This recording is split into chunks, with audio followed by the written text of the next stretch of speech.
Hello friends, my name is Khan and once again welcome back to my YouTube channel Karim classes. दोस्तों, आज के इस video में हम डिस्कस करेंगे डिटर्मिनर्स के बारे में। दोस्तों, ये टॉपिक अक्सर स्टूडेंट के लिए काफ़ी कंफ्यूजिंग रहता है। स्टूडेंट्स काफ़ी कंफ्यूज रहते हैं इस टॉपिक को लेकर। लेकिन आज जो मैं इस टॉपिक ये जो सीरीज़ स्टार्ट कर रहा हूँ, ये डिटर्मिनर सीरीज़ का मेरा फर्स्ट वीडियो है। और इस वीडियो में हम जानेंगे कि डिटर्मिनर्स एक्चुअली होते क्या हैं, इनकी क्या डेफिनेशन होती है, कितने प्रकार के होते हैं, और ख़ास तौर से डिटर्मिनर का फर्स्ट पार्ट जो कि आर्टिकल है, आर्टिकल्स के बारे में हम आज इस वीडियो में डिटेल से जानने का प्रयास करेंगे। हम समझेंगे कि आर्टिकल कितने प्रकार के होते हैं, कौन कौन से होते हैं, कहाँ आर्टिकल्स का यूज़ होता है और कहाँ आर्टिकल्स का यूज़ नहीं होता है। इन तमाम बातों पर आज के इस वीडियो में हम डिस्कस करने वाले हैं। और दोस्तों, मैं आपको विश्वास दिलाना चाहूँगा, ये जो मैंने सीरीज़ स्टार्ट की है, जितने भी इस सीरीज़ में मैं वीडियो अपलोड करूँगा, अगर इन सभी वीडियोज़ को आप अच्छी तरीके से देखते हैं, समझते हैं। और दोस्तों, मैं एक बात और कहना चाहूँगा आपको, साथ ही साथ जो भी टॉपिक्स मैं जो भी वीडियोज़ मैं अपलोड कर रहा हूँ, उनके साथ साथ मैं इनकी प्रैक्टिस एक्सरसाइज भी अपलोड करूँगा, ताकि हर टॉपिक पर आपकी बेहतर से बेहतरीन कमांड हो सके। और मेरा पूरा विश्वास है, अगर आप ये पूरी सीरीज़ अच्छी तरीके से देख लेते हैं, जो प्रैक्टिस एक्सरसाइज मैं अपलोड करने वाला हूँ, अगर आप इनको अच्छी तरीके से देखते हैं, देखेंगे, समझेंगे, तो निश्चित रूप से इस सीरीज़ के ख़त्म होने पर आपको इस टॉपिक से रिलेटेड कोई भी किसी भी तरह का कन्फ्यूज़न नहीं रहेगा। ऐसा मेरा विश्वास है और मैं दावा करता हूँ इस बात का। तो चलिए, बिना देरी किए शुरू करते हैं आज के इस टॉपिक को और समझते हैं कि ये डिटर्मिनर्स होते क्या हैं, इनकी क्या परिभाषा होती है, कितने प्रकार के हैं, इन तमाम बातों पर चर्चा करते हैं। तो सबसे पहले देख लेते हैं डिटर्मिनर्स।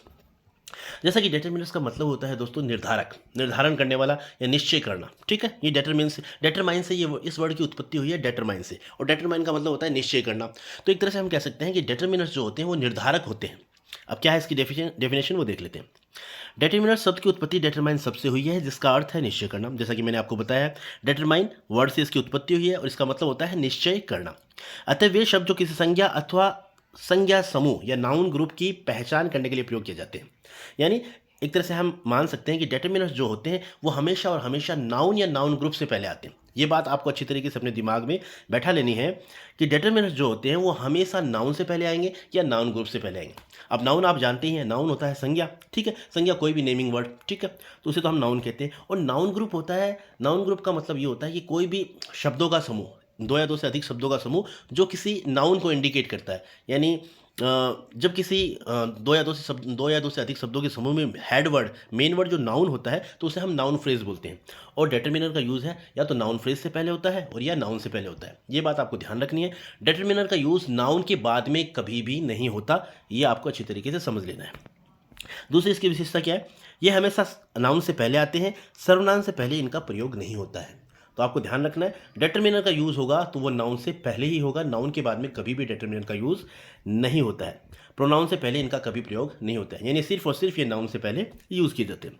और क्या क्या काम करते हैं, ये हमें बताते हैं कि संज्ञा एकवचन है या बहुवचन, गणनीय है या अगणनीय। यानी ये हमें नाउन के बारे में जानकारी देते हैं कि नाउन जो है वो सिंगुलर है या प्लूरल है, काउंटेबल है या अनकाउंटेबल है। इन तमाम बातों की जानकारी जो है वो डिटर्मिनर्स के माध्यम से हमें होती है। तो ये थी इसकी डेफिनेशन। मुझे उम्मीद है आपको डेफिनेशन अच्छी तरीके से समझ में आ गई होगी। मोटे मोटे तौर पर आप इतना समझ लें कि डिटर्मिनर जो होते हैं वो हमेशा और हमेशा नाउन या नाउन ग्रुप से पहले आते हैं, बाद में इनका कोई रोल नहीं होता। ठीक है, अब देख लेते हैं कि डिटर्मिनर्स कितने प्रकार के होते हैं और कौन कौन से होते हैं। जैसा कि डिटर्मिनर्स को 7 भागों में मैंने बांटा है और इन सभी जितने भी पार्ट्स हैं, इन सभी पार्ट्स पर अलग से मैं आपके लिए वीडियो अपलोड करूंगा और हर टॉपिक को समझाने के बाद उससे रिलेटेड प्रैक्टिस एक्सरसाइज भी मैं आपके लिए लेकर आऊँगा, ताकि आपकी उस टॉपिक पर बेहतर से बेहतरीन कमांड हो सके। तो डिटर्मिनर्स के जो 7 पार्ट हैं वो हैं, एक तो आर्टिकल्स है। आर्टिकल्स जैसे ये रहा, आर्टिकल्स में ए एन दिए आ जाते हैं। ए एन होते हैं वो इंडेफिनेट आर्टिकल होते हैं और द होता है वो डेफिनेट आर्टिकल होता है। इसके बारे में आज की इस वीडियो में हम डिटेल से चर्चा करने वाले हैं। दूसरा हमारा डिटर्मिनर का पार्ट होता है डेमोन्स्ट्रेटिव। ठीक है, डेमोन्स्ट्रेटिव में आ जाते हैं this, that, these, those. Possessive determiner में आ जाते हैं my, your, his, her, their, its. Distributive में आ जाते हैं each, every, either, neither. Neither भी बोलते हैं इसे, ईदर, नीदर या आइदर, नाइदर, दोनों तरीके से आप इन्हें प्रोनाउंस कर सकते हैं। फिर हमारा जो पांचवा पार्ट है इसका, वो है न्यूमरल्स।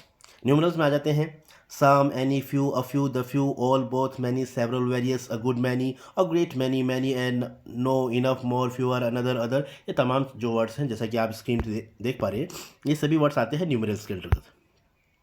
ठीक है, फिर आ जाता है क्वांटिफायर। क्वांटिफायर में आ जाते हैं जैसे some, any, little, a little, the little, more, less, no, enough, a lot, lots of, plenty of, a good deal of, a great deal of. ये तमाम जो वर्ड्स हैं ये आ जाते हैं क्वांटिफायर में। ठीक है, और लास्ट जो हमारा है वो इंटेरोगेटिव है। इंटेरोगेटिव में यूज़ करते हैं हम जनरली व्हाट और विच का। तो ये तमाम जो 7 प्रकार हैं डिटरमिनर्स के, जिसे डिटरमिनर को मैंने 7 भागों में बांटा है और इन सभी पार्ट्स को हम डिटेल में 1 बाय 1 डिटेल में चर्चा करेंगे इनके बारे में। आज के इस वीडियो में हम समझेंगे आर्टिकल्स के बारे में, जो कि डिटरमिनर्स का फर्स्ट पार्ट है। आर्टिकल्स के बारे में डिटेल से हम आज के इस वीडियो में जानेंगे। तो देख लेते हैं नेक्स्ट स्लाइड।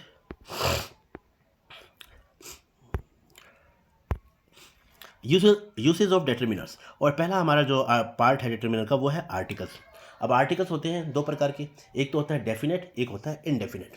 इनडेफिनेट आर्टिकल की कैटेगरी में आते हैं ए और एन, और डेफिनेट की कैटेगरी में आते हैं द। ये बात मोटे मोटे तौर पे आपको समझ में आ गई होगी।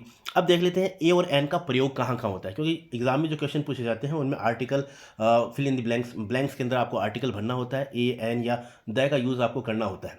तो क्या नियम है, कहाँ इनका यूज़ होता है, कहाँ इनका यूज़ नहीं होता है, वो चीज़ें आप देख लेते हैं। तो सबसे पहले ए और एन का प्रयोग कहाँ कहाँ होता है।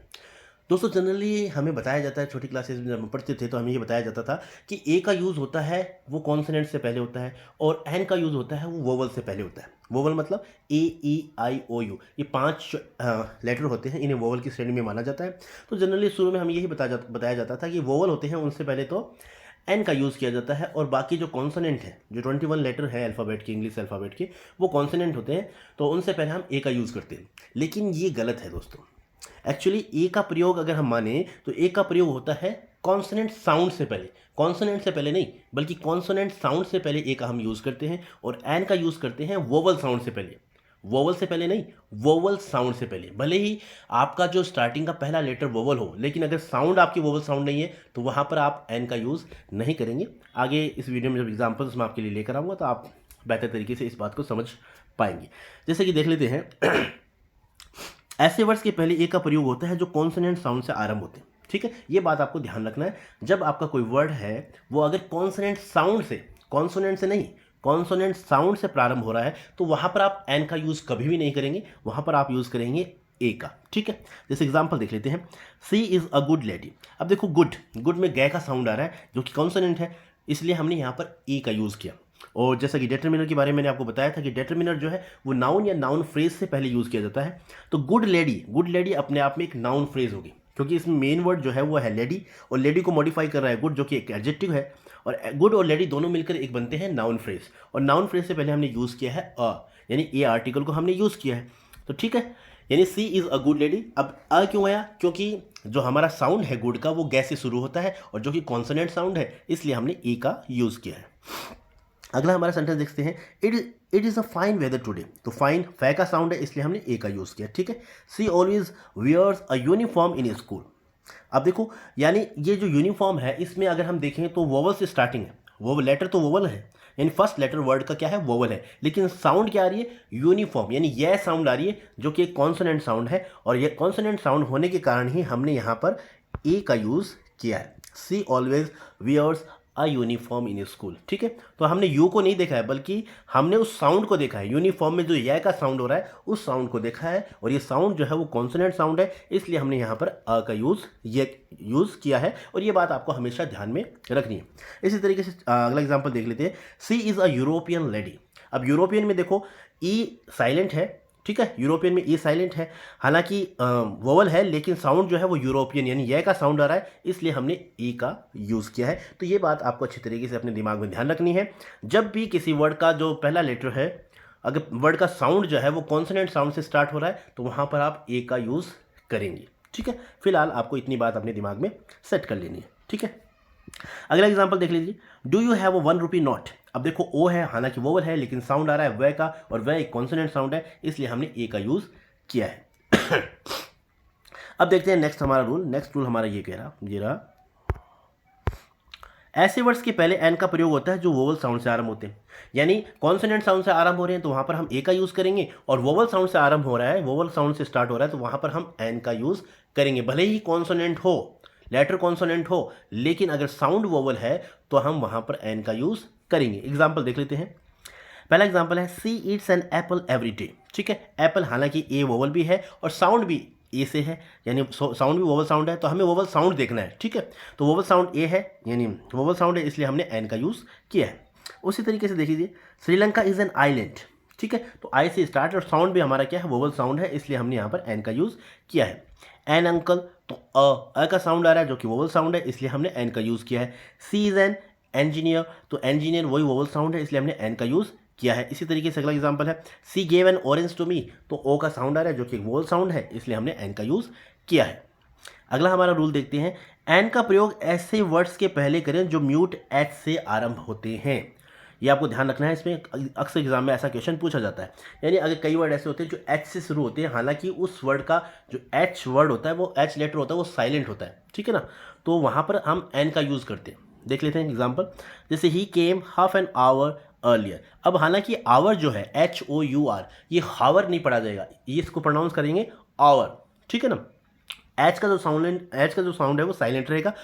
आवर आ का साउंड आ रहा है, यानी एक तरह से वोवल साउंड आ रहा है, इसलिए हमने यहाँ पर एन का यूज़ किया है। और जनरली जो एच लेटर से स्टार्ट होते हैं वर्ड, कई वर्ड, लगभग सभी वर्ड, सभी तो नहीं कहूँगा लेकिन कुछ वर्ड जो होते हैं वो एच से शुरू होते हैं, लेकिन वहाँ पर एच साइलेंट होता है और साउंड आता है वोवल साउंड। जब वोवल साउंड आता है इसलिए हमने वहाँ पर एन का यूज़ करते हैं। तो यहाँ पर जैसे ही केम हाफ एन आवर, ना कि हावर, आवर आ रहा है इसलिए हमने एन का यूज़ किया है। इसी तरीके से अगला एग्जाम्पल देख लेते हैं, सी वॉज अपॉइंटेड एन ऑनरेरी, हॉनरेरी नहीं ऑनरेरी, तो ओ जो है वोवल साउंड है, इसलिए हमने यहाँ पर एन का यूज़ किया है। कहने का मतलब है एच ऐसे वर्ड में, ऐसे शब्दों में जो एच जो होता है वो साइलेंट रहता है, ठीक है। सी इज़ एन एयरस, ठीक है, हेयरस नहीं एयरस, तो एयरस है तो ए का साउंड आ रहा है, वोवल साउंड है, इसलिए हमने एन का यूज़ किया है। He is an honourable, honourable नहीं ऑनरेबल, तो ओ का साउंड है जो कि वोवल साउंड है, इसलिए हमने एन का यूज़ किया है। तो कुल मिलाकर मोटे मोटे तौर पर आपको यही बात ध्यान रखनी है कि जो वर्ड जिसका साउंड वोवल साउंड है तो उससे पहले आप एन का यूज़ करेंगे। ये बात आपको अच्छी तरीके से अपने दिमाग में बैठा लेनी। अब देखते हैं नेक्स्ट एग्जाम्पल। नेक्स्ट रूल हमारा कहता है, एन का प्रयोग ऐसे इंडिविजुअल लेटर से पहले करें जो वोवल साउंड से आरंभ होता है। हालांकि घूम फिर के सभी बातें यही वहीं पर आ रही हैं कि जो भी वर्ड आप प्रोनाउंस करते हैं उसको, जब उसका प्रोनाउंसिएशन जो है, उसका जो प्रोनाउंस, जब उसे प्रोनाउंस करते हैं तो अगर वोवल साउंड है तो आप एन का यूज़ करेंगे, ठीक है। चाहे वो एक लेटर हो, चाहे कोई वर्ड हो, चाहे वो ऐसे ही क्यों ना शुरू होता हो, अगर उसका साउंड वोवल साउंड है तो वहाँ पर आप एन का यूज़ करेंगे। जैसे एग्जाम्पल देख लेते हैं, it is an L plate. अब देखो एल एक लेटर है, लेकिन इसका जो प्रोनाउंस, जब हम इसे प्रोनाउंस करते हैं तो एल एल यानी ए का साउंड आ रहा है ना, ए का साउंड आ रहा है जो कि क्या है, वोवल साउंड है, इसलिए हमने एन का यूज़ किया है। इसी तरीके से सी इज़ एन MSC। अब खाली ये एम को नहीं देखना आपको, एम तो कॉन्सोनेंट है, लेकिन इसको जब प्रोनाउंस कर रहे हैं इसका साउंड क्या है, एम एम, तो ए का साउंड आ रहा है ना, जो कि वोवल साउंड है, इसलिए हमने सी इज़ एन, वोवल साउंड होने के कारण हमने एन का यूज़ किया है, ठीक है। नेक्स्ट एग्जाम्पल, नेक्स्ट रूल देख लेते हैं, mister missus miss plus surname से पहले, यानी अनजान व्यक्ति के पहले आपको ए का यूज़ करना है, ठीक है। अगर किसी व्यक्ति को आप जानते नहीं हैं और उसके बारे में किसी दूसरे को बता रहे हैं, या ऐसा सेंस कहीं पर भी ऐसे किसी सेंटेंस में आपके सामने आता है, तो वहाँ पर आप उस व्यक्ति से पहले ए का यूज़ करेंगे। हालांकि प्रॉपर नाउन से पहले ए का यूज़ नहीं, कि आर्टिकल यूज़ नहीं होता है, लेकिन अगर कोई अनजान व्यक्ति है तो उसके लिए आप ए का यूज़ कर सकते हैं, ठीक है। जैसे किसी आदमी को आप नहीं जानते तो आप उसके पहले, जैसे एग्जाम्पल देख लीजिए, a mister Gupta came to meet you, यानी मिस्टर गुप्ता, यहाँ पर इसका सेंस आ रहा है कि कोई mister Gupta came to meet you, आपसे मिलने आया है, ठीक है। तो कोई मिस्टर गुप्ता यानी आप उसको जानते नहीं, जब आपके लिए वो अनजान है, तो उसके लिए अगर आपको किसी को बताना हो तो वहाँ पर आप ए आर्टिकल का यूज़ कर सकते हैं, ठीक है। अगर उसका साउंड जो है वो साउंड है, कॉन्सोनेंट साउंड है, तब तो ए का यूज़ करेंगे, वो साउंड है तो आप एन का यूज़ कर सकते हैं, लेकिन अनजान व्यक्ति के लिए ये बात आपको ध्यान में रखना है। आगे जब मैं प्रैक्टिस एक्सरसाइज लेकर आऊँगा तब मैं इसे और डिटेल से आपको क्लैरिफाई करके बताऊँगा, ठीक है। अगला हमारा एग्जाम्पल रूल देख लेते हैं, ये रहा, यदि वाक्य में एडजेक्टिव प्लस नाउन हो तो ए अथवा एन का प्रयोग एडजेक्टिव से पहले किया जाता है, ठीक है। यानी वाक्य में कोई एडजेक्टिव प्लस नाउन, यानी कहने का मतलब नाउन फ्रेज है, तो नाउन फ्रेज में ए अथवा एन का प्रयोग एडजेक्टिव से पहले किया जाएगा, एडजेक्टिव के बाद में नहीं किया जाएगा। जैसे एग्जांपल देख लेते हैं, सिंपल सा है, an old man is coming alone. अब एन का यूज़ ओल्ड से पहले किया गया, आप ऐसे नहीं लिख सकते ओल्ड ए मैन, ऐसे आप कभी भी नहीं लिख सकते, आपको एडजेक्टिव से पहले ही उसका यूज़ करना है। तो सीधा सिंपल सा है, an old man is coming late, ठीक है। तो एन का यूज़ ओल्ड से पहले आएगा और ओल्ड का जो साउंड है उसके अकॉर्डिंग हमने एन लगा दिया। अगर कॉन्सोनेंट साउंड होता तो हम ए लगाते। इसी तरीके से अगला देख लीजिए, it is a useful book, ठीक है। तो यूजफुल, हालांकि यू से शुरू है लेकिन साउंड क्या है, ये का साउंड आ रहा है जो कि कॉन्सोनेंट साउंड है, इसलिए हमने ए का यूज़ किया है। हम ऐसे नहीं लिख सकते सेंटेंस को कि it is useful a book, ऐसा हम नहीं लिख सकते, हमें एडजेक्टिव से पहले ही आर्टिकल को यूज़ करना होगा। अगला हमारा रूल देखते हैं। एक्सक्लेमेटरी सेंटेंसेज में एक वचन संज्ञा के पहले आने वाले विशेषण शब्दों के पहले ए और एन का प्रयोग होता है। नहीं, एक्सक्लेमेटरी सेंटेंसेज में होता है। अब एक्सक्लेमेटरी सेंटेंस क्या होते हैं? वो सेंटेंस जो सडन फीलिंग्स को एक्सप्रेस करते हैं। अचानक कोई फीलिंग जब एक्सप्रेस की जाती है और जिसमें एक्सक्लेमेशन मार्क का भी यूज़ किया जाता है, तो ऐसे सेंटेंस होते हैं। यानी कुल मिला के ऐसे सेंटेंस जो सडन फीलिंग को एक्सप्रेस किए, वो सेंटेंस होते हैं एक्सक्लेमेटरी सेंटेंस। जैसे कुछ एग्जांपल देख लेते हैं। एग्जांपल को देखकर आप बेहतर तरीके से समझ पाएंगे। जैसे पहला एग्जांपल हमारा है व्हाट अ हॉट डे। तो जैसे व्हाट अ हॉट डे यानी कोई बहुत एकदम सडन फीलिंग, अचानक किसी के मुंह से जब से सेंटेंस निकला व्हाट अ हॉट डे यानी एकदम सडन एक्सप्रेशन है, तो ऐसे सेंटेंसेज और लास्ट में एक्सक्लेमेशन मार्क भी दिया हुआ है, तो ऐसे सेंटेंस क्या होते हैं? एक्सक्लेमेटरी सेंटेंस होते हैं। और ऐसे सेंटेंस में व्हाट के जस्ट बाद में हम आर्टिकल का यूज़ करते हैं। ठीक है, जैसे इसमें बताया गया एक वचन संज्ञा के पहले आने वाले विशेष शब्दों के पहले हम एयर यानी सिंगुलर होना चाहिए, प्लूरल से पहले नहीं, सिंगुलर होना चाहिए। तो ऐसे सेंटेंसेस में एक्सक्लेमेटरी सेंटेंसेस में व्हाट के बाद में हम यूज़ कर लेते हैं आर्टिकल का। ठीक है, तो हॉट हॉट यानी है का साउंड था इसलिए हमने ए का यूज़ किया, है क्योंकि कॉन्सोनेंट साउंड होती है इसलिए हमने ए का यूज़ किया। हमारा नेक्स्ट एग्जाम्पल है व्हाट अ ब्यूटीफुल रोज, है ना, तो एकदम सडन फीलिंग है, तो व्हाट अ ब्यूटीफुल रोज, तो यहाँ पर बै से ब्यूटीफुल का साउंड जो बै है जो कि कॉन्सोनेंट साउंड है इसलिए हमने ए का यूज़ कर लिया। अगला एग्जांपल हमारा है व्हाट एन ओल्ड एम्पायर। अब ओल्ड जो है ये क्या है? वोवल साउंड है, वोवल साउंड है इसलिए हमने एन का यूज़ कर लिया। कहने का मतलब एक्सक्लेमेटरी सेंटेंस जो भी वर्ड से शुरू हो रहे हैं, ऐसे सेंटेंस के अंदर आप एडजेक्टिव से पहले जो है सिंगुलर नाउन के लिए आर्टिकल का यूज़ करेंगे, ए और एन का। ए हो जाएगा कॉन्सोनेंट साउंड से पहले और एन का यूज़ हो जाएगा वोवल साउंड से पहले। ठीक है, तो इस तरीके के सेंटेंस जब भी आपके सामने आए तो आप according to the situation a और एन का यूज़ कर सकते हैं।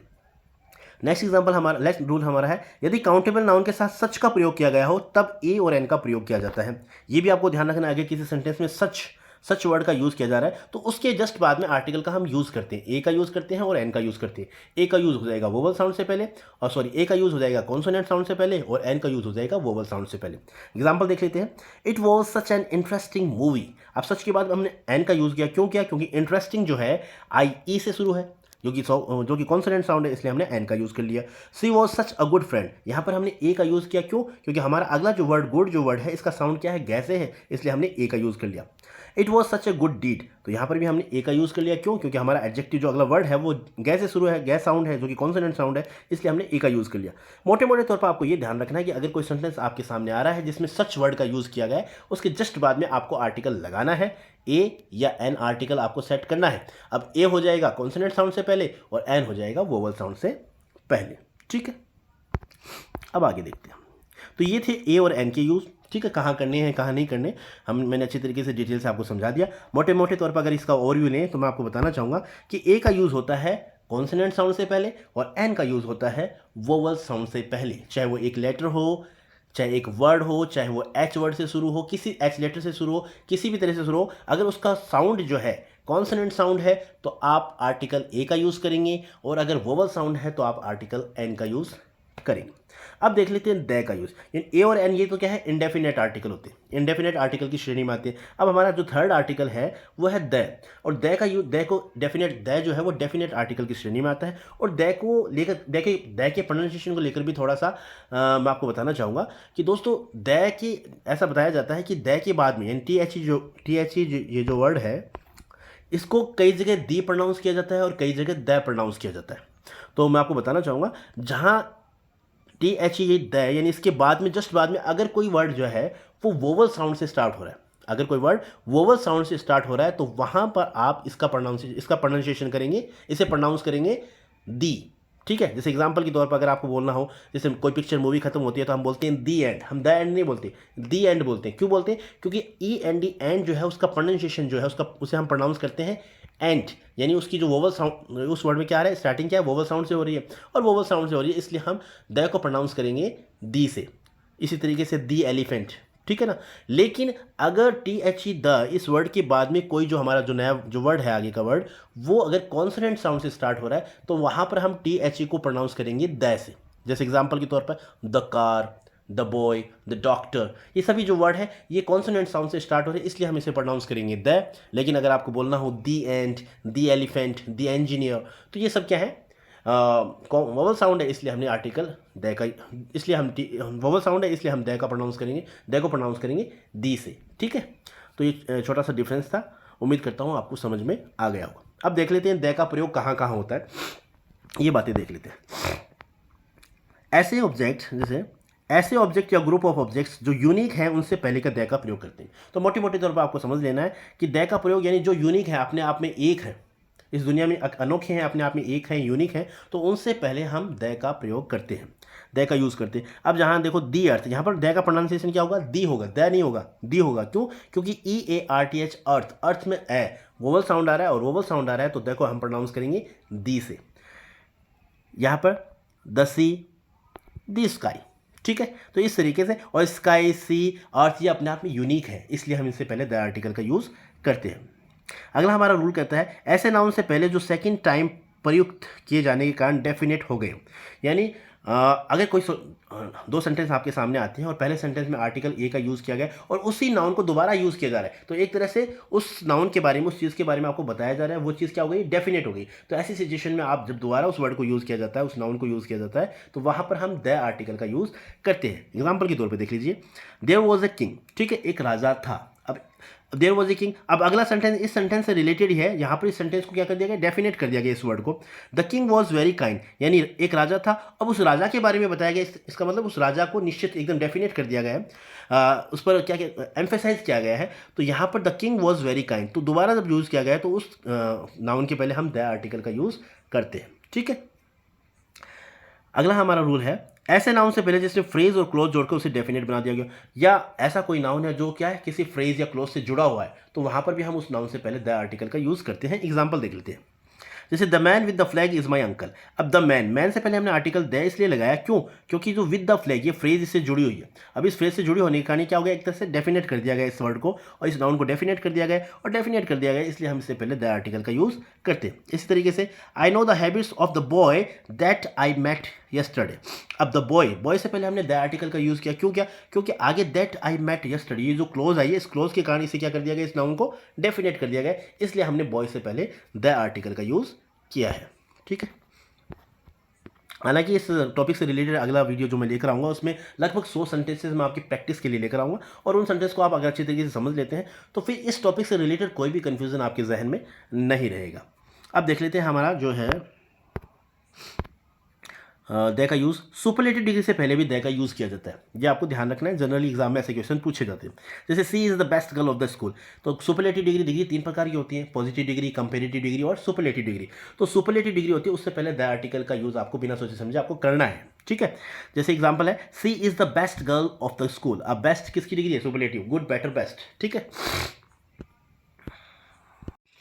इसी तरीके से नेक्स्ट एग्जांपल हमारा ये रहा, he is the most intelligent student of the school. तो he is the most intelligent यानी intelligent, more intelligent and most intelligent, तो ये इसकी सुपरलेटिव डिग्री है, और सुपरलेटिव डिग्री से पहले हम द आर्टिकल का यूज़ करते हैं। तो सिंपल सा है, मुझे उम्मीद है आपको समझ में आ गया होगा। अगला हमारा रूल है ऑर्डिनल से पहले यानी क्रम संख्या फर्स्ट, सेकंड, थर्ड, फोर्थ, ये जो हम बोलते हैं इनसे पहले भी हम द आर्टिकल का यूज़ करते हैं। जैसे Neil Armstrong was the first man, तो फर्स्ट से पहले हमने द आर्टिकल का यूज़ कर लिया। It will be completed by the second week, तो सेकंड से पहले हमने द आर्टिकल का यूज़ कर लिया। कहने का मतलब ऑर्डिनल से पहले भी आपको आर्टिकल का यूज़ करना होता है, और आर्टिकल कौन सा यूज़ होता है? द आर्टिकल, ठीक है। अगला हमारा रूल है द प्लस एडजेक्टिव व्यक्तियों के एक समूह को रिप्रेजेंट करता है। अब यहाँ पर आपको ध्यान रखना है, जब भी किसी नाउन से पहले किसी एडजेक्टिव से पहले कोई एडजेक्टिव जो है वो किसी पूरी एक ग्रुप को रिप्रेजेंट कर रहा है, तो उससे पहले हम आर्टिकल द का यूज़ करते हैं, और उसका मतलब होता है वो पूरे ग्रुप को रिप्रेजेंट कर रहा है। एग्जांपल देख लेते हैं, जैसे the rich should help the poor, तो यहाँ पर देखो पुअर से पहले पुअर भी एक एडजेक्टिव है और उससे पहले द का यूज़ किया गया, और रिच से पहले भी द का यूज़ किया गया। तो यहाँ पर द का यूज़ करने से इसका सेंस निकल गया कि जो ये सभी, द रिच मतलब सभी धनवान लोग, और द पुअर मतलब सभी गरीब लोग, एक पूरी जाति को, एक पूरे समूह को रिप्रेजेंट कर रहा है, इसलिए हमने यहाँ पर द का यूज़ किया है। द का यूज़ करते ही वो एडजेक्टिव जो है अपने आप में पूरे समूह को, पूरे ग्रुप को रिप्रेजेंट करता है, ठीक है। अब आगे देख लेते हैं, हमारा जो 7th रूल है वो ये रहा, proper names of seas, rivers, group of islands, plural names of countries, deserts, regions, chains of mountains के पहले द लगाते हैं, ठीक है। यानी महासागरों के नाम के पहले, नदियों के नाम के पहले, द्वीपों के नाम के पहले, या कोई भी कंट्री, किसी भी देश का नाम जो है अपने आप में बहुवचन है तो उससे पहले, मरुस्थल, रेगिस्तान के नाम के पहले, क्षेत्रों के नाम के पहले, पर्वत श्रृंखलाओं के नाम के पहले हम द का यूज़ करते हैं। एग्जाम्पल देख लेते हैं, और बाकी आप बार बार जब इनकी प्रैक्टिस करेंगे तो ऑटोमेटिकली आपके दिमाग में ये सेट हो जाएंगे। जैसे द अरेबियन सी, ठीक है। द गंगा, कोई भी गंगा नदी वगैरह कोई भी है ना, यमुना, गंगा, ब्रह्मपुत्र कोई भी, तो उनसे पहले हम द आर्टिकल का यूज़ करते हैं। अंडमान एंड निकोबार आइलैंड्स, द्वीप समूह के पहले हम द का यूज़ करते हैं। यूनाइटेड स्टेट्स ऑफ अमेरिका, अब जब कोई कंट्रीज़ हैं उनके प्लूरल नेम यानी संयुक्त अरब अमीरात है तो उनसे पहले भी हम द का यूज़ करेंगे। यूनाइटेड स्टेट्स ऑफ अमेरिका, इससे पहले हम द का यूज़ करेंगे। लेकिन इंडिया, चाइना, नेपाल, इनसे पहले हम यूज़ नहीं कर सकते, यानी प्लूरल नेम होना चाहिए कंट्री का, तो उससे पहले हम द का यूज़ करेंगे। इसी तरीके से पर्वत श्रृंखलाएँ हैं, द अरावली, तो इससे पहले हम द का यूज़ करेंगे। और कोई जितने भी रेगिस्तान मरुस्थल ये हैं उनसे पहले हम द आर्टिकल का यूज़ करते हैं। जैसे थार का रेगिस्तान है, सहारा मरुस्थल है ना, तो इनसे पहले हम द आर्टिकल का यूज़ करते हैं। तो ये आपको याद करने पड़ेंगे, जितने भी रूल हैं आपको अच्छी तरीके से याद करने पड़ेंगे, और बार बार जब आप इनकी प्रैक्टिस करोगे तो आपके दिमाग में ये चीज़ें सेट हो जाएंगी। फिर एग्जाम में जब भी इनसे रिलेटेड कोई क्वेश्चन पूछा जाएगा तो ईजिली आप उसका आंसर कर पाएंगे। अगला हमारा रूल है समाचार पत्रों जहाज़ों के नाम के पहले। अब जितने भी समाचार पत्र हैं, चाहे वो हिंदुस्तान टाइम्स हो, टाइम्स ऑफ इंडिया हो, राजस्थान पत्रिका हो, दैनिक भास्कर हो, इन सभी से पहले हम द आर्टिकल का यूज़ करते हैं। और इसी तरीके से जहाज़ों के नाम के पहले, जो कोई भी जहाज़ हो, जैसे टाइटेनिक है, टाइटेनिक अपने आप में जहाज़ था, तो इससे पहले भी हम द आर्टिकल का यूज़ करते हैं। तो कहने का मतलब समाचार पत्रों के नाम के पहले, जहाज़ों के नाम के पहले हम आर्टिकल का यूज़ करते हैं। कौन से आर्टिकल का? द आर्टिकल का। अगला हमारा रूल कहता है दिशा, ईस्ट और वेस्ट, यानी जितनी भी दिशाएं हैं, ईस्ट, वेस्ट, नॉर्थ, साउथ, जब इनका नाउन की तरह प्रयोग किया जाता है तब हम उससे पहले आर्टिकल द का यूज़ करते हैं। जैसे एग्जांपल है the sun rises in the east. अब सन तो अपने आप में यूनिक चीज़ थी, इसलिए हमने इससे पहले द का यूज़ किया। और इन द ईस्ट, ईस्ट यहाँ पर जो दिशा है अपने आप में एज ए नाउन यूज़ की जा रही है, इसलिए इससे पहले हम द आर्टिकल का यूज़ करते हैं। ठीक है, आगे देख लेते हैं। Gulf, bays, ocean, canal, waterfalls, ETC, यानी जितनी भी खाड़ियाँ हैं, सागर हैं, नहरें हैं, है ना, जलप्रपात है, इन तमाम चीज़ों के पहले भी हम द का यूज़ करते हैं। जैसे the bay of Bengal, Bengal की खाड़ी, द इंडियन ओशन, हिंद महासागर, इंदिरा गांधी कैनाल, है ना, इंदिरा गांधी नहर, तो इनसे पहले यानी जितनी भी नहरें हैं, सागर हैं, खाड़ियाँ हैं, उनसे पहले हम द का यूज़ करते हैं। द चूलिया वाटरफॉल्स, यानी चूलिया जलप्रपात, तो इन सभी चीज़ों की पहले हम द का यूज़ करते हैं। अगला हमारा है द प्लस प्लूरल सरनेम का अर्थ है वह परिवार, यानी द का यूज़ सरनेम से पहले भी यूज़ किया जाता है द का। जैसे अगर मान लो खान परिवार है, या गुप्ता फैमिली है, या स्मिथ परिवार है, चौधरी परिवार है, जितने भी एक परिवार को पूरा डिनोट करते हैं तो उससे पहले हम द आर्टिकल का यूज़ करते हैं। जैसे द गुप्तास, ठीक है, आप कह सकते हैं द खान्स, आप कह सकते हैं द चौधरीज, द स्मिथ्स, ठीक है ना। तो ये जो भी है एक परिवार को डिनोट करते हैं। तो ऐसे सिचुएशन, ऐसा सेंटेंस जब आपके सामने आता है, ऐसे वर्ड्स आपके सामने आते हैं, तो वहाँ पर आपको द आर्टिकल का यूज़ करना है। इसी तरीके से हमारा जो 12th जो रूल है वो है ग्रेट बुक्स के नाम से पहले। अब जितने भी महान ग्रंथ हुए, महान किताबें हुई, बड़ी बड़ी किताबें हैं, जो धार्मिक किताबें हैं, उनसे पहले भी हम द आर्टिकल का यूज़ करते हैं। जैसे the Ramayana, the Bible, the Gita, the wings of fire, तो जितनी भी बड़ी जानी मानी किताबें हैं, धार्मिक किताबें हैं, उन सभी से पहले हम द आर्टिकल का यूज़ करते हैं। अगला हमारा है म्यूजिकल इंस्ट्रूमेंट और ग्रुप्स के नाम के पहले, यानी जितने भी वाद्य यंत्र हैं गाने बजाने के, उन सभी से पहले भी हम द आर्टिकल का यूज़ करते हैं। ये सभी रूल्स आपको अच्छी तरीके से याद करने होंगे, एक तरह से रटने होंगे, और बार बार जब इनकी प्रैक्टिस करोगे तो आपको ये ऑटोमेटिक आपके दिमाग में सेट हो जाएंगे। जैसे म्यूजिकल इंस्ट्रूमेंट्स के नाम से पहले, यानी सी प्लेज द हारमोनियम डेली। अब हारमोनियम है, गिटार है, पियानो है, ये जितने भी म्यूजिकल इंस्ट्रूमेंट्स हैं, इनसे पहले भी आपको द आर्टिकल का यूज़ करना ही करना है। ठीक है, आगे हम देख लेते हैं हिस्टोरिकल प्लेसेस, बिल्डिंग के नाम के पहले, जितने भी ऐतिहासिक स्थान हैं, इमारतें हैं, बड़ी बड़ी बिल्डिंग हैं, उनसे पहले भी हम द आर्टिकल का यूज़ करते हैं। जैसे द रेड फोर्ट, द हवा महल, यानी इमारतें हैं, ऐतिहासिक बिल्डिंग है और अपने आप में यूनिक है, तो दोनों ही रूल इन पर लागू हो रहे हैं, तो वहाँ पर हम ऐसी सिचुएशन में द आर्टिकल का यूज़ करते हैं। अगला हमारा रूल है सिंगुलर नाउन के पहले जो अपनी संपूर्ण जाति का बोध कराए, यानी सिंगुलर कोई भी नाउन है उससे पहले हम द लगा देते हैं, तो उसका मतलब वो पूरी जाति को डिनोट कर रहा है। ठीक है, उसका पूरी जाति को रिप्रेजेंट कर रहा है। जैसे the dog is a loyal animal. अब द डॉग का मतलब यानी जितने भी कुत्ते हैं, पूरी जो एक कुत्ता जाति है जो है ना एक, तो पूरा जो है वो पूरी जाति को रिप्रेजेंट कर रहे हैं, इसलिए हमने द का यूज़ कर लिया। The cat likes milk, the cat का मतलब सभी बिल्लियाँ लाइक्स मिल्क, यानी दूध को पसंद करती है, तो एक तरह से एक पूरी जाति को रिप्रेजेंट करते हैं। जब द लगाते हैं वो जो वर्ड है, जो नाउन है, वो पूरी जाति को क्या करेगा, रिप्रेजेंट करेगा। ठीक है, अगला हमारा जो रूल है वो है ये रहा, एक ही वाक्य में कंपेरेटिव डिग्री का प्रयोग 2 बार होने पर। ये आपको ध्यान रखना हमेशा, जब भी कंपेरेटिव डिग्री एक ही वाक्य में 2 बार यूज हो रही है तो वहां पर उससे पहले आपको आर्टिकल द का यूज करना है। एग्जाम्पल देख लेते हैं, जैसे द सूनर द बेटर, ठीक है, दोनों कंपेरेटिव डिग्री हैं, सूनर और बेटर, और दोनों से पहले आपको द आर्टिकल का यूज़ करना है। एग्जाम में बहुत बार ऐसे क्वेश्चन पूछे जाते हैं। इसी तरीके से हमारा नेक्स्ट एग्जांपल है the higher you go the colder you feel. तो दोनों देखो कंपेरेटिव डिग्री है, कोल्डर और हायर, तो दोनों से पहले हमने द आर्टिकल का यूज़ किया है। इसी तरीके से आप ऐसे कह सकते हैं the more you read the more you learn, जितना आप पढ़ेंगे उतना आप सीखेंगे। इसी तरीके से अगला एग्जाम्पल है the more you have the more you want, जितना तुम्हारे पास होगा उतना तुम चाहोगे। तो कहने का मतलब जब किसी सेंटेंस के अंदर दो जगह कंपेरेटिव डिग्री का यूज़ किया गया है तो दोनों कंपेरेटिव डिग्री से पहले आपको द आर्टिकल का यूज़ करना है। और मैं बताना चाहूँगा दोस्तों, एग्जाम में कई बार ऐसे क्वेश्चन पूछे जाते हैं। ठीक है, अगला हमारा रूल है प्रॉपर नाउन की तुलना किसी अन्य प्रसिद्ध व्यक्ति, वस्तु अथवा स्थान से करने पर। अब किसी प्रॉपर नाउन यानी कोई भी नाम है, जैसे है ना, कोई भी जैसे किसी प्रॉपर नाम है, किसी व्यक्तिवाचक संज्ञा बोलते हैं हिंदी में, तो किसी की भी प्रॉपर नाउन की तुलना जब किसी प्रसिद्ध व्यक्ति से, किसी वस्तु से, स्थान से करते हैं तो वहाँ पर हम द आर्टिकल का यूज़ करते हैं। एग्जाम्पल देख लेते हैं, जैसे Kashmir is the Switzerland of India. अब कश्मीर की तुलना की गई है स्विट्जरलैंड से, ठीक है ना, तो एक तरह से प्रॉपर नाउन था, तो यहाँ पर जब जिससे तुलना की जाए तो उससे पहले हम द आर्टिकल का यूज़ करते हैं। इस तरीके से Kalidas is the Shakespeare of India, यानी कालिदास को भारत का शेक्सपियर कहा जाता है। तो शेक्सपियर अपने आप में वैसे तो प्रॉपर नाउन है, लेकिन जब कंपैरिजन की बात होती है तो वहाँ पर हम ऐसी सिचुएशन में आर्टिकल द का यूज़ करते हैं। अगला हमारा रूल है तारीखों एवं राष्ट्रीय महत्व के दिनों से पहले भी द आर्टिकल का यूज़ किया जाता है। जैसे 26 जनवरी की बात करें, द रिपब्लिक डे, तो हम बोलेंगे द रिपब्लिक डे। इस तरीके से द इंडिपेंडेंस डे, तो हम बोलेंगे क्योंकि ऐतिहासिक दिन है, राष्ट्रीय महत्व के दिन है, महत्वपूर्ण तारीख हैं, तो इनसे पहले हम द आर्टिकल का यूज़ करते हैं। ठीक है, अब आगे देख लेते हैं नेक्स्ट स्लाइड में क्या है। अब हमने द आर्टिकल की यूज़ देख ली, कहाँ कहाँ पर द का यूज़ किया जाता है, कहाँ कहाँ पर ए एन का यूज़ किया जाता है, इन चीज़ों को हमने अच्छे तरीके से समझ लिया है। अब हम देखते हैं कि कहाँ पर द का यूज़ नहीं किया जाता। ठीक है ना, तो कहाँ कहाँ पर मनाही है द का यूज़ करने की, वो हम देख लेते हैं। The omission of the definite article the, यानी कहाँ किन परिस्थितियों में द का यूज़ हम नहीं करते, वो देख लेते हैं। तो पहला जो हमारा रूल कहता है वो है पदार्थवाचक संज्ञा यानी मटेरियल नाउन, भाववाचक संज्ञा यानी एब्स्ट्रैक्ट नाउन तथा व्यक्तिवाचक संज्ञा यानी प्रॉपर नाउन से पहले द का यूज़ कभी भी नहीं किया जाता किसी विशेष परिस्थिति को छोड़कर।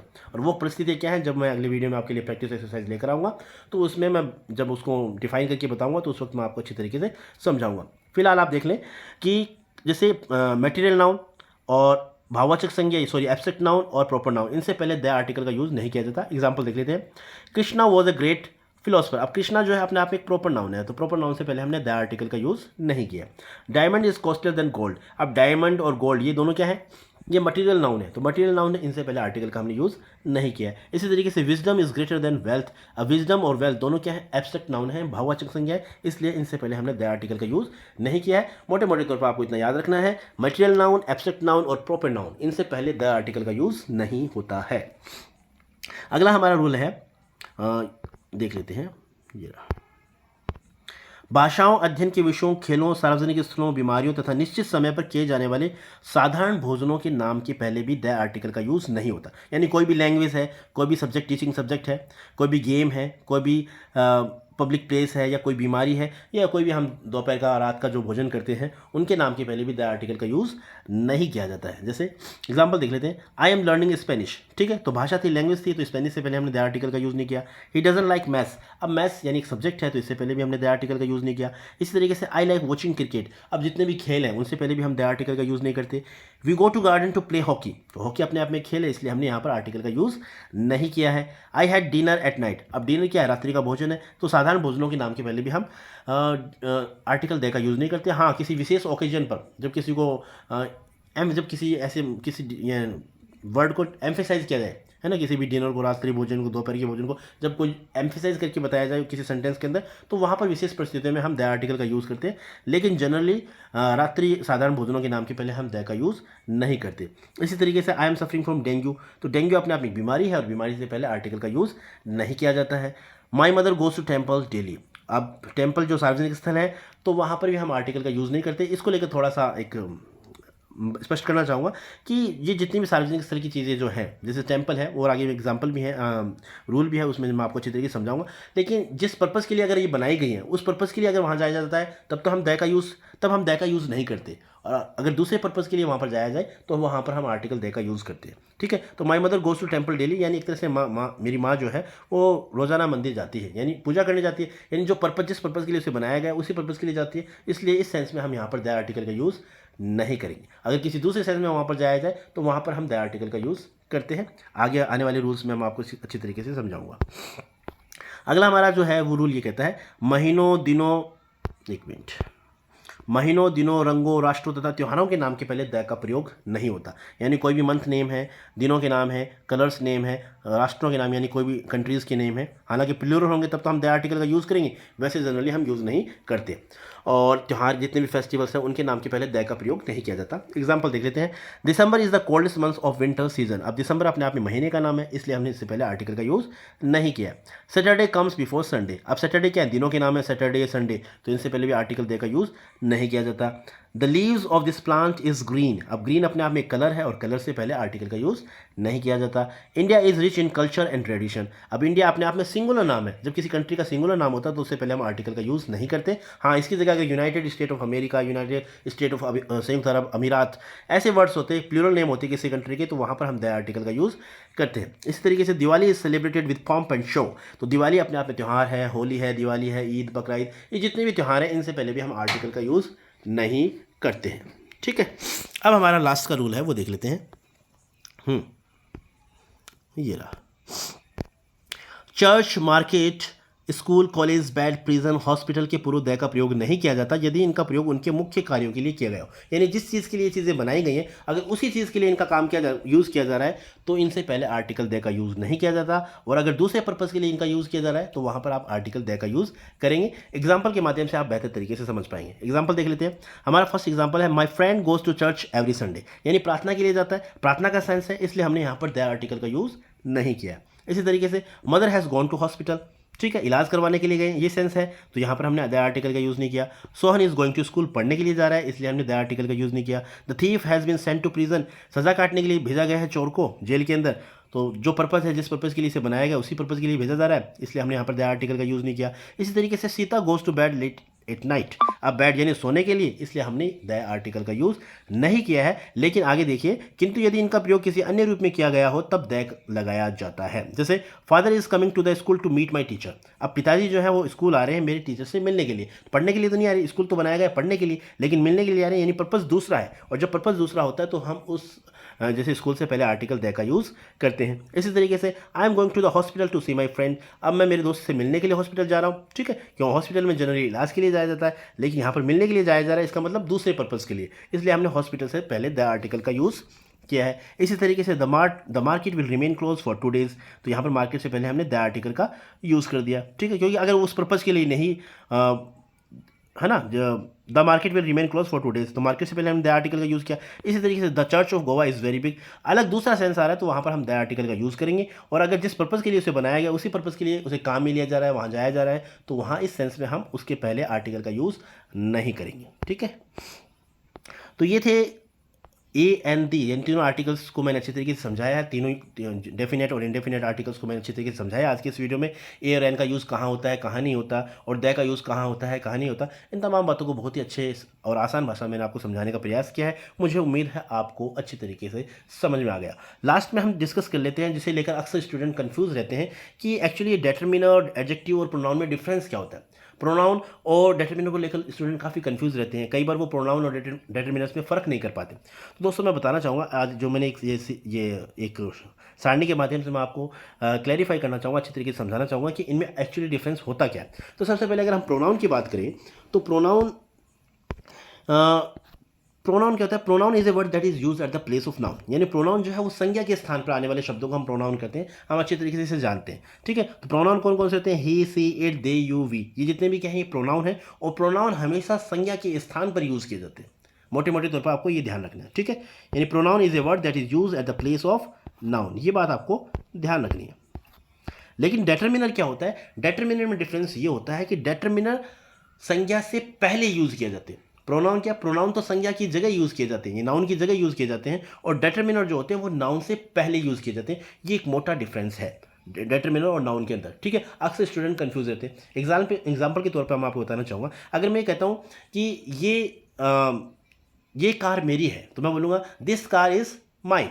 ठीक है, तो यहाँ पर दिस कार यानी दिस जो है वो क्या है, दिस एक डेटर्मिनर है। क्यों, क्योंकि कार यानी नाउन से जस्ट पहले आ रहा है। और अगर मैं कहता दिस इज़ माई कार, तो यहाँ पर दिस जो है यानी सेम ही वर्ड है दिस, यहाँ पर दिस जो है वो प्रोनाउन है, यानी एक उसकी स्थिति को लेकर उसकी यानी उसकी उसकी प्लेस के अकॉर्डिंग हम उसको डिफाइन करते हैं कि वो डिटर्मिनर है या प्रोनाउन है। अगर मैं ऐसे बोलता हूँ दिस कार इज़ माइन, तो यहाँ पर दिस जो है वो डिटर्मिनर है, और अगर मैं ऐसा कहता हूँ कि दिस इज़ माई कार, तो यहाँ पर दिस जो है वो प्रोनाउन है। तो कहने का मतलब प्रोनाउन जो है वो नाउन की जगह यूज़ किए जाते हैं, और डिटर्मिनर जो होते हैं वो नाउन से पहले यूज़ किए जाते हैं। मोटे मोटे तौर पर डिटर्मिनर और नाउन में, डिटर्मिनर और प्रोनाउन में ये अंतर होता है। अब दूसरा जो बड़ा कन्फ्यूज़न है वो ये है कि एडजेक्टिव और डिटर्मिनर को लेकर स्टूडेंट्स के बीच में कन्फ्यूज़न रहता है कि हालांकि दोनों एडजेक्टिव और डिटरमिनेंट दोनों ही नाउन को मॉडिफाई करते हैं, नाउन के बारे में एडिशनल इन्फॉर्मेशन देते हैं, लेकिन इनमें डिफरेंस क्या है। तो दोस्तों इन दोनों में 4 मोटे मोटे डिफरेंस हैं जिन्हें मैं आज की इस वीडियो में आपको समझाना चाहूँगा। और मुझे पूरी उम्मीद है अगर मैं ये जो 4 डिफरेंस आप अच्छे तरीके से समझ लेते हैं तो फिर आपको कभी भी एडजेक्टिव, डिटरमिनर और प्रोनाउन को लेकर कोई भी कन्फ्यूजन नहीं रहेगा। तो सबसे पहले एडजेक्टिव के बारे में बात कर लेते हैं। तो एडजेक्टिव क्या होते हैं? एडजेक्टिव भी विशेषण, हिंदी में विशेषण बोलते हैं, संज्ञा या सर्वनाम की विशेषता बताने वाले शब्दों को हम विशेषण कहते हैं, यानी एक तरह से नाउन को और मॉडिफाई करते हैं, ठीक है ना। तो यहाँ पर जैसे small, big, good, rich, poor, ये सभी क्या है? एडजेक्टिव हैं। और डिटरमिनर क्या होते हैं? ये भी नाउन को मॉडिफाई करते हैं। और डिटरमिनर्स कौन कौन से होते हैं? A, an, the, my, your, some, few, one. हालांकि बहुत सारे डिटरमिनर हैं, जैसा कि शुरू स्टार्टिंग में मैंने आपको बताया भी था। तो ये डिटरमिनर्स से जनरली आपको इतना पता होना चाहिए। अब इनमें क्या क्या डिफरेंस है? देखो, एडजेक्टिव की बात करते हैं तो एडजेक्टिव किसी भी सेंटेंस के अंदर कंपलसरी नहीं है, ठीक है ना। एडजेक्टिव का हम यूज़ भी कर सकते हैं, ऑप्शनल है। एडजेक्टिव का यूज़ क्या है? वो ऑप्शनल है। जैसे एग्जांपल के तौर पर Imran is my best friend, Imran मेरा घनिष्ठ मित्र है, ठीक है, पक्का मित्र है, जिगरी दोस्त है। Imran is my best friend, ठीक है। तो यहाँ पर बेस्ट का use as a adjective use किया गया है, ठीक है। लेकिन अगर मैं इस सेंटेंस को ऐसे बोलता हूँ Imran is my friend, Imran मेरा दोस्त है, तो सेंटेंस तो कंप्लीट हो रहा है, सेंस पूरा निकल रहा है। यानी बेस्ट का यूज़ किए बगैर भी आप इस सेंटेंस को पूरा कर सकते हैं, इस सेंटेंस का अर्थ निकलता है। लेकिन डिटरमिनर क्या होता है कि यहाँ पर माई जो है वो डिटरमिनर के रूप में यूज़ किया गया है, लेकिन डिटरमिनर का यूज़ उस सेंटेंस में कंपलसरी होता है, वो ऑप्शनल नहीं होता। कहने का मतलब एडजेक्टिव का यूज़ तो ऑप्शनल होता है, लेकिन डिटरमिनर का यूज़ कंपलसरी होता है, ऑप्शनल नहीं होता। यानी इस सेंटेंस को आप इस तरीके से बोलेंगे, इमरान इज़, आप ऐसे तो बोल सकते हैं इमरान इज़ माई फ्रेंड, है ना। आप ऐसे नहीं बोल सकते इमरान इज़ बेस्ट फ्रेंड। अगर आप माई डिटरमिनर को हटा देते हो तो ये बनता है sentence Imran is best friend, जो कि अपने आप में अधूरा है। तो डिटरमिनर के बिना सेंटेंस क्या होता है? अधूरा रहता है। तो डिटरमिनर का यूज़ किसी भी सेंटेंस में कंपलसरी है, अगर है तो उसका यूज़ आपको कंपलसरी करना पड़ेगा, ऑप्शनल नहीं होगा। लेकिन एडजेक्टिव क्या होता है? ऑप्शनल होता है। तो एग्जांपल आपको अच्छी तरीके से समझ में आ गया। यानी Imran is my best friend, आप ऐसा बोल सकते हैं एडजेक्टिव का यूज़ करके, और आप एडजेक्टिव के बिना भी बोल सकते हैं इमरान इज़ माई फ्रेंड। दोनों तरीके से सेंस निकल रहा है। लेकिन आप ऐसे सेंटेंस को कभी भी नहीं बोल सकते कि इमरान इज़ बेस्ट फ्रेंड। आपको बोलना पड़ेगा किसका? उसका, मेरा। तो आपको बोलना पड़ेगा, डिटरमिनर लगाना पड़ेगा। तो यहाँ माई का यूज़ करना पड़ेगा। तो कहने का मतलब डिटरमिनर का यूज़ कंपलसरी है, एडजेक्टिव का यूज़ ऑप्शनल है। तो पहला अंतर तो ये था। दूसरा अंतर है, एडजेक्टिव होता है उसे एट्रीब्यूटिव और प्रेडिकेटिव दोनों तरीके से यूज़ किया जाता है। एट्रीब्यूटिव मतलब नाउन से पहले, और प्रेडिकेटिव मतलब वर्ब के बाद में, है ना, या प्रेडिकेट पार्ट के अंदर या वर्ब के बाद में। हम दोनों तरीके से एडजेक्टिव को यूज़ कर सकते हैं। लेकिन डिटरमिनर जो होता है उसे सिर्फ और सिर्फ एट्रीब्यूटिव केस में ही यूज़ किया जाता है, यानी नाउन से पहले ही यूज़ किया जाता है, उसे नाउन के बाद में या वर्ब के बाद में कभी भी यूज़ नहीं किया जाता। एग्जाम्पल देख लेते हैं, जैसे राम इज़ ऑनेस्ट, ठीक है। तो यहाँ पर राम इज़ ऑनेस्ट एडजेक्टिव जो है वो क्या है? प्रेडिकेटिव सेंस में है, ठीक है। तो राम इज़ ऑनेस्ट, तो यहाँ पर जो ऑनेस्ट है वो एक प्रेडिकेटिव यूज़, ऑनेस्ट का यूज़ है प्रेडिकेटिवली हुआ है, यानी प्रेडिकेटिव पार्ट में हुआ है, तो ठीक है। और दूसरा एग्जांपल है she is A rich women. तो यहाँ पर रिच जो है वो भी एक एडजेक्टिव है, लेकिन यहाँ पर रिच का यूज़ क्या हुआ है? एट्रीब्यूटिव केस में हुआ है। तो कहने का मतलब एडजेक्टिव का यूज़ प्रेडिकेटिव और एट्रीब्यूटिव दोनों तरीके से किया जाता है, लेकिन डिटरमिनर का यूज़ कहाँ होता है? ओनली एट्रीब्यूटिव यूज़ होता है, एट्रीब्यूटिव केस के अंदर होता है। यानी सी इज़ ए रिच वूमेन, यानी नाउन से पहले ही डिटरमिनर का यूज़ किया जाए। सी इज़ अ रिच वुमन, तो यहाँ पर जो डिटरमिनर ए है इसका यूज़ क्या किया गया? नाउन या नाउन फ्रेज से पहले किया गया है, नाउन फ्रेज से बाद में इसका यूज़ नहीं किया जाता, ठीक है। तो इस तरीके से कहने का मतलब यही है कि डिटरमिनर जो है उसका यूज़ तो एट्रीब्यूटिव केस में होता है, ओनली बिफोर नाउन, या नाउन से पहले होता है। लेकिन एडजेक्टिव का यूज़ जो है वो एट्रीब्यूटिव और प्रेडिकेटिव दोनों केसेस में होता है, ठीक है। और लास्ट हमारा जो डिफरेंस, अगली 2 डिफरेंस है वो भी देख लेते हैं। ये तीसरा अंतर है, a noun can have more than one adjective. Adjective यानी एक नाउन से पहले 2 या 2 से अधिक से 2, 1 या 2 या 3, इन 2 से अधिक भी एडजेक्टिव हम लगा सकते हैं। लेकिन डिटरमिनर का यूज़ सिंगल ही होता है, एक ही डिटरमिनर का यूज़ आप एक बार में कर सकते हैं। एग्जांपल के तौर पर she is a beautiful tall young girl, यानी एक नाउन था, गर्ल को हमने मॉडिफाई किया ब्यूटीफुल से, टॉल से, यंग से, इन 3 एडजेक्टिव से पहले हम लगा सकते हैं, ठीक है। वो एक सुंदर, लंबी, युवा एक लड़की है ना। तो यहाँ तीनों तरीके से हमने 3 एडजेक्टिव लगाए। लेकिन आर्टिकल हमने यूज़ सिर्फ किया ए है ना, सी इज़ अ, यानी आर्टिकल सिर्फ एक ही यूज़ है, she is a beautiful tall young girl. अब आर्टिकल आप ऐसे नहीं यूज़ कर सकते, she is a an the beautiful tall young girl, आप ऐसा नहीं लिख सकते। आर्टिकल सॉरी डिटरमिनर आपको एक सिंगल यूज़ करना पड़ेगा। कहने का मतलब डिटरमिनर जो होता है वो सिंगल ही यूज़ कर सकते हैं, लेकिन एडजेक्टिव आप एक दो तीन कितने भी यूज़ कर सकते हैं। तो तीसरा डिफरेंस ये था।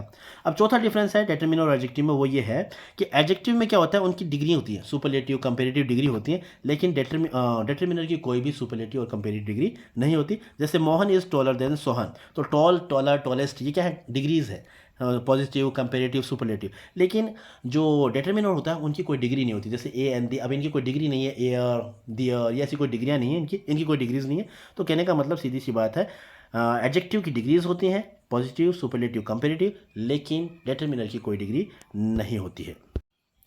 तो ये था आज का टॉपिक, जिसे मैंने बहुत ही आसान भाषा में आपको समझाने का प्रयास किया है। मुझे उम्मीद है ये टॉपिक आपको अच्छी तरीके से समझ में आ गया होगा। जल्दी मुलाकात होगी एक नए वीडियो में, जिसमें मैं आज के इस टॉपिक से रिलेटेड सेंटेंसेस प्रैक्टिस एक्सरसाइज के लिए आपके लिए लेकर आऊँगा। लगभग 100 सेंटेंसेस उस वीडियो में आपके लिए शामिल करूँगा। निश्चित रूप से अगर वो वीडियो आप देख लेते हैं तो अच्छे तरीके से ये टॉपिक आपको समझ में आ जाएगा। तो till then, so thank you so much for watching this video till the very end. See you soon in next video. Till then, take care of yourself, keep watching, keep learning, and keep gaining knowledge about grammar. And once again, thank you. Have a nice day.